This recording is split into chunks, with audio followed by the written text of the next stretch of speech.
Today we have a really special guest, Dr. Marshall Rosenberg, who's the founder of a process called nonviolent communication. And I think as we talk to Marshall Rosenberg, we'll hear that indeed what we thought was limited in human ability to communicate, to share, and to understand is, I feel, with his method, really unlimited. So thank you, Marshall, for joining us. I'm very glad to.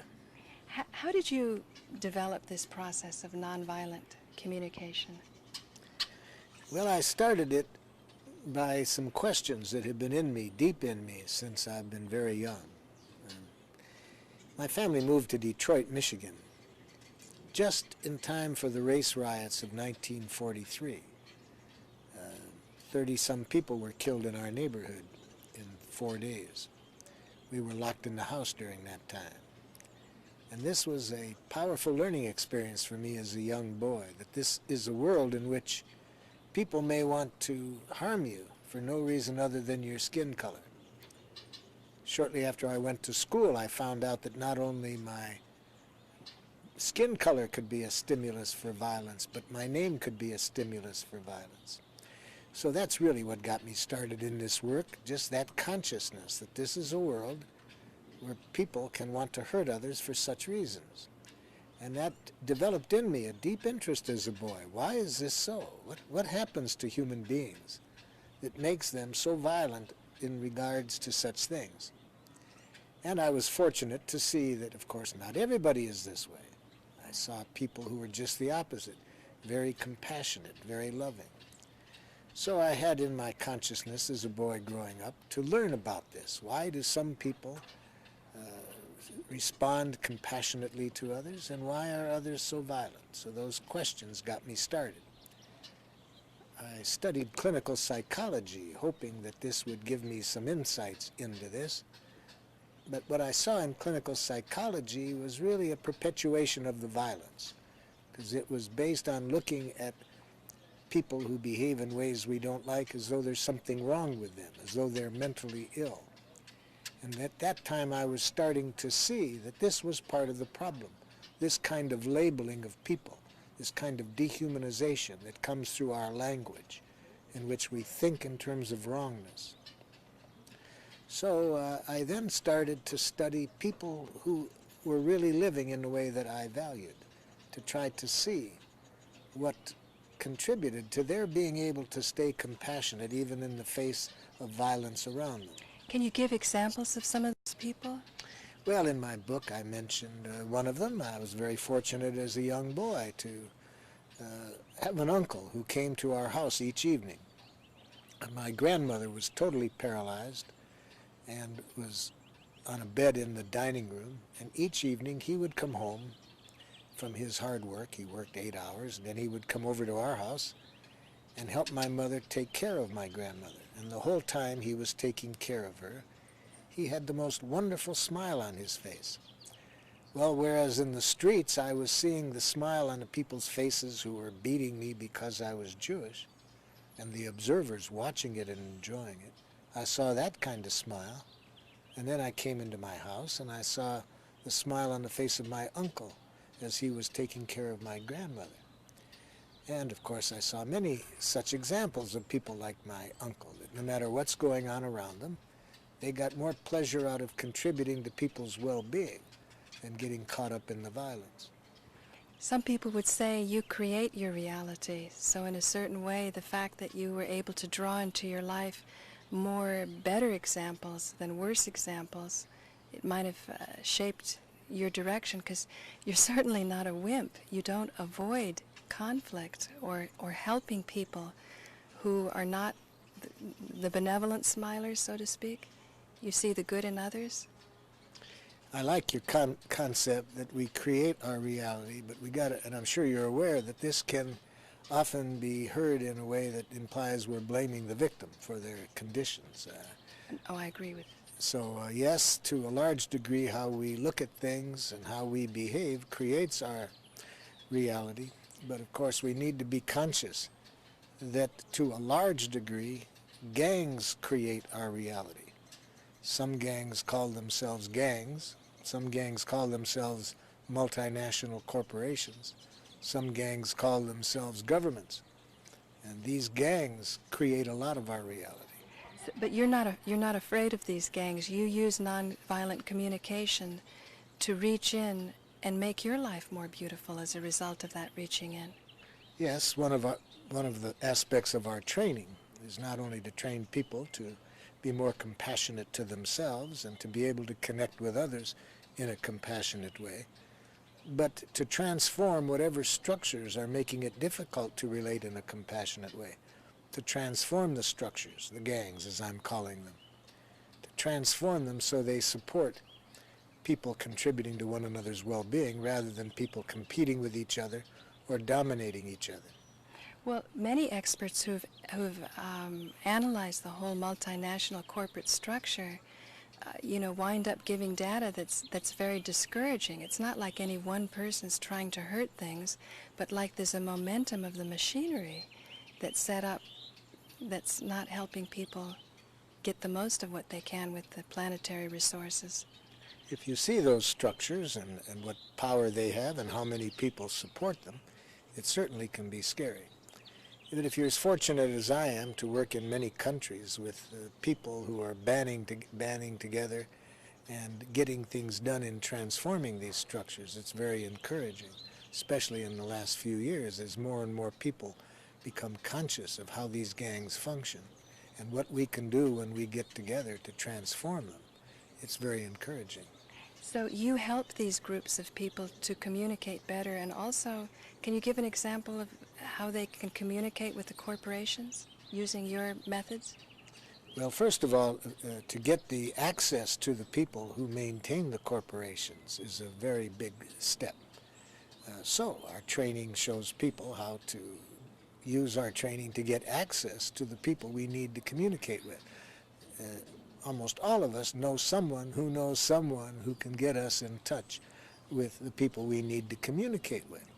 So, but we need to communicate with these people. We need to communicate clearly what our life-serving vision is, that we intend no destruction of corporations or structures. We want to transform them so that they serve life rather than, whether wittingly or unwittingly, oppress people. So our training can be shown in how you get this access to people in power positions. Part of our training shows once you have this precious time that they give you, how to make the best use of it, how not to get enemy images in the way so that they think that we are attacking them or accusing them. We want to use that precious time to really find a way to get their needs met and our needs met. Another thing, to get that done often requires a team effort. It's not that easy for one person to go through all of the access getting that's necessary, all of the communication that's necessary. So what we need to do is also use nonviolent communication to organize a support team of people working together. But after we organize them, most of the political teams that we see organized, they spend as much of their energy fighting within as putting energy outward to transform the structures. So we show them how nonviolent communication can be used to get our own group to deal with its conflicts in a way that all of our energy doesn't get burned out within, but we have energy left to now go and transform the structures. I would imagine that some of these powerful individuals, probably mostly men, who are running the corporations, some percentage of them do become interested from their side in your work and probably ask you to bring this knowledge into their business? Well, we're working within many businesses, showing them how to look first at their vision. Is it really a life-serving vision or not? Or is it mainly basically making profit for a few stockholders? Right. If so, everybody pays for it in that structure. So we try to then help people see how to transform their vision to be a truly life-serving one. And yes, they're very interested in our training once they see that we don't have them locked into enemy images, right, and that we are not there wanting them to do anything except look for other ways of getting their needs met that meet ours as well. Right. So you... Right, I was just going to... Right. Can you explain a little bit what nonviolent communication is, or because you mentioned even in our words, even in our language, it can be alienating, and we can view others, blaming them, judging them, and not allowing the goodness to come forth. What nonviolent communication is really a synthesis not only of communication, but of intentionality, consciousness about how we choose to live. So nonviolent communication begins with getting people clear of this consciousness, a life-serving consciousness that we call it. And then we show them language that we think, language and communication, that we see serving life-serving consciousness. And now, the process itself, the language and communication, is remarkably simple. Almost everybody who studies it says two things about it: how simple it is. The next thing they say, how difficult it is. Now what makes it simple is that it basically suggests that we keep our consciousness at all times on two things: what's alive in us, and what would make life more wonderful. See, what's alive in us, what's alive in others, what would make life more wonderful for us, what would make life more wonderful. Now that's simple. However, what makes it complicated, we haven't been taught to think and communicate in terms of what's alive in us. We have been taught to think in terms of moralistic judgments. Who's right, who's wrong, who's normal, who's abnormal.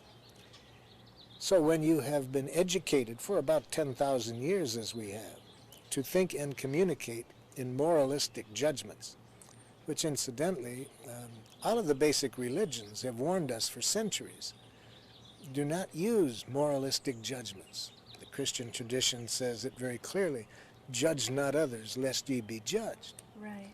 But we hear that, but we have been trained from the time we've been infants to think in terms of moralistic judgments. Our parents and teachers use moralistic judgments with us. That's a good girl, that's a bad boy, that's a very smart thing you did, that's a stupid thing you did. So having been trained so thoroughly for so long in moralistic judgments, it's very difficult for people to do what our training shows how to do, which is stay conscious moment by moment, what's alive in us and what would make life more wonderful. Now, the what's alive in us basically focuses on human needs. What needs of yours are being met at a given moment? What needs are not being met? What needs of others are being met, not being met? And then the what could make life more wonderful means, what do we want? What requests do we have to contribute to human needs being better met? So that's the simplicity of the process. What's alive in us and what would make life more wonderful. And so when you're going out and you're using this in the case of a corporation, how you would say the corporation has a need for profits. We show that profits are not a need. A very important part of our training is to help people see a difference between needs and strategies. See, strategies are ways of getting needs met. So some people think that profits, financial gain, is a need. No, it's a strategy that might or might not meet certain needs. See, What would be a need of a corporation? well, the need of the people in the corporation would probably, I hope, be the strongest need that human beings have, a need to contribute to life. Right. Some people would call this a need for meaning, some would call it a need for purpose, but I call it a need to contribute to life, to see that our efforts are really going to serving life, making somebody's life more wonderful. That's what all of the corporations, I think, say in their vision, basically that they are trying to serve people. But when you really look at their actions, I think that they're getting needs mixed up with strategies, and their real interest is in how to make profits. Why is that? Well, because for 10,000 years we have been educated to live within domination cultures in which a few people benefit at the expense of many. So people in the structures, they have been educated this way. They really see that this is the world for those in power to get their needs met and to use others in the service of their own needs. Now, that trickles down into the rest of society where you, even in a marriage, uh, each partner fears to be dominated by the other. Yes, if you have people educated in a domination structure, much of the definitions of what love means is all mixed up with domination.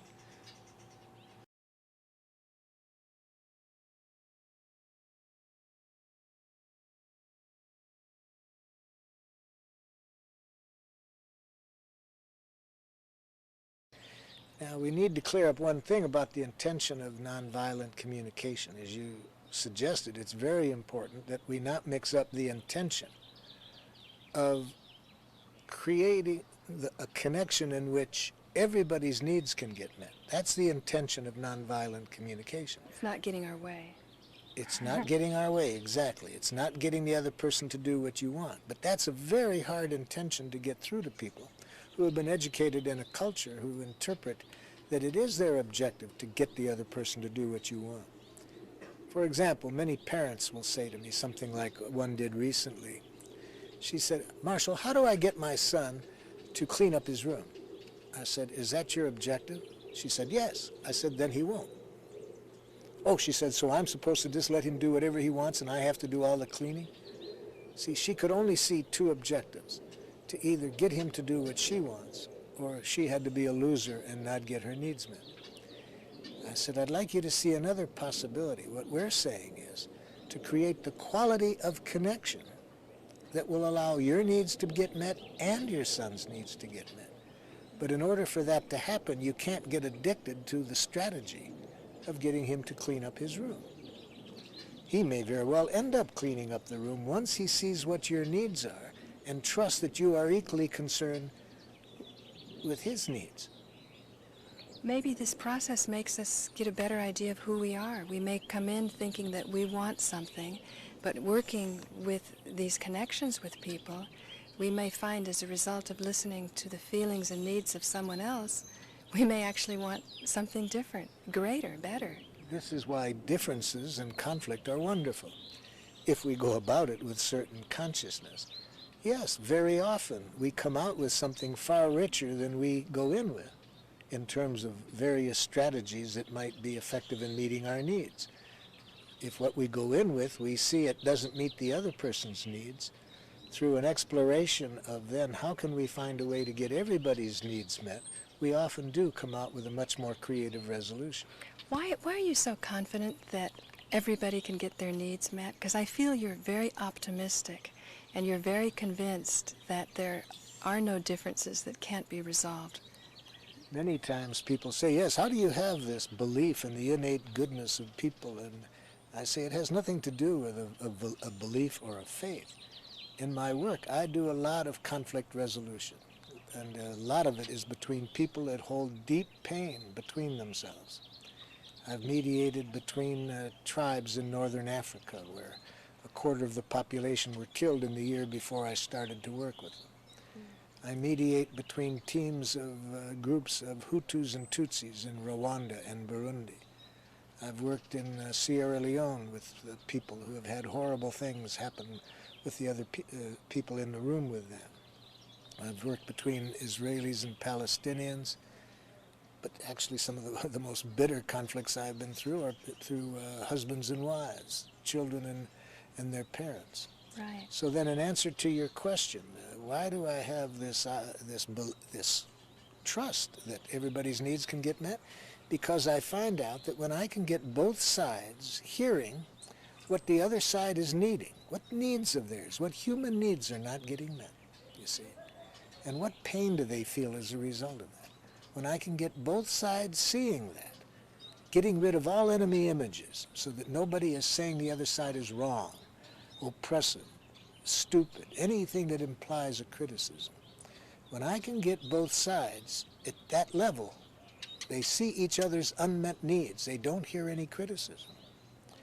I've yet to find that the conflict almost doesn't resolve itself. So